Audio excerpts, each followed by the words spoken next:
Thank you, everyone. And thank you, Mark, for this great introduction on leadership.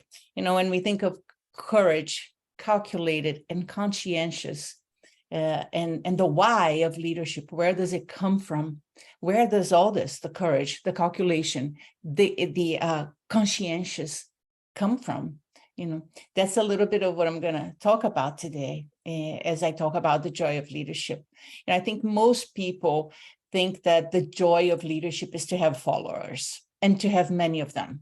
We live in the world of let's get followers. And I have to say, many people, including myself, we are working on expanding our social media presence and attract those followers out there. And it seems like that would be joyful because it's a metric for success. It's a metric for impact.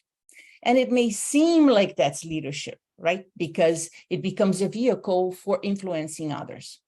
But in my view, that's not so joyful at all. And it's not leadership either. The joy of leadership is not about following. It's not about following others. And it's not about having followers. The joy of leadership is about following ourselves, our souls, the spark of light inside of us, the essence that ignites us from inside out, that place inside that gives us the why, the courage, the calculation, the conscientiousness. So we all have it, but it's not easy to find it. It's not easy to even talk about it. It's not easy to talk about the soul, the spark of light. I try to disguise it by using the term essence instead, but it's a cloak. This is all just semantics. It doesn't matter what we call it. Doesn't matter if we call it light, soul, essence, or anything else. The point is, when these topics enter the conversation, some people will completely disconnect and roll their eyes because the topic becomes intangible, becomes too intangible for intelligible and intelligent conversation. And that's completely understandable. Believe me, I was one of those people who would roll their eyes at the first mention of a soul. I'm a lawyer. I was trained in code law and common law. So life was black and white for me for a very long time. The way I would look at the world is, if there's no evidence, it's not in the world. And so I understand the reluctance to talk about soul, especially in connection with leadership. But let's try something a little deeper here, okay? Let's imagine what it would be like for a fish to try to recognize the presence of water, right? The fish is born in water, the fish lives in water, the fish is made out of water. How hard it would be for a fish to recognize the presence of water. Well, it's kind of the same thing for us. We are born into the soul. We live in that soul. We are made out of the soul. How hard is it for us to recognize the presence of the soul? It's very hard. And that's why we don't like to talk about it. But before we give up, bear with me a little longer here. Now, when and how does the fish come to recognize the presence of water? And that happens when the fish is out of the water. When the fish is out of the water, the fish struggles and shakes and finally recognizes, there's actually something that has given me life here. There's something that has been keeping me alive. There is something that has been strengthening me. Where did that go? What is that?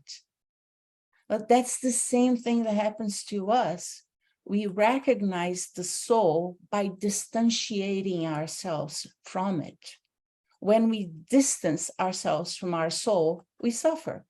So suffering has a very valid purpose, which is to reveal the lack of soul and to guide us back into that which gives us life, which sustains us.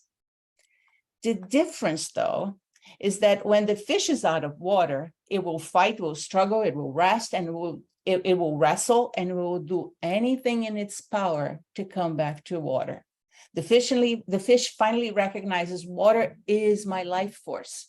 And the fish goes, well, I can live without a lot of things. Maybe I don't need a place to hide. I can live without a companion fish, but I cannot live without water.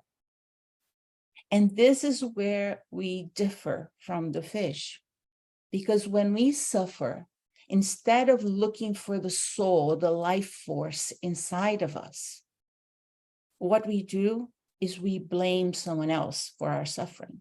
We victimize ourselves and we transfer the responsibility to another person. We actually fail to take that responsibility upon us and look for that soul, that life force inside that we distanced ourselves from. So the joy of leadership, in my view, is to be like the fish, to look inside for that which we feel we miss, to find inside of us that life force of our soul, of our essence, which makes us strong in the face of challenge. The day the fish realizes the water is their life force, their igniting force, that's a very, very joyful day for the fish, because there's no more search, there's no more doubt. There's only clarity, guidance, and direction. The fish knows what water is, and it knows it has to follow it. The fish has a purpose, and it's led towards that purpose with joy, the joy of following that life force within. Well, the same thing happens to us when we recognize our essence, when we recognize our soul, we enter the joy of leadership. We awaken to an undeniable knowing, an experiential revelation to follow that essence and that soul within, which provides the bliss, the life force, and the strength to face whatever life may bring.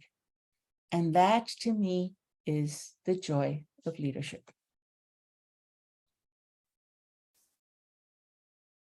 Thank you.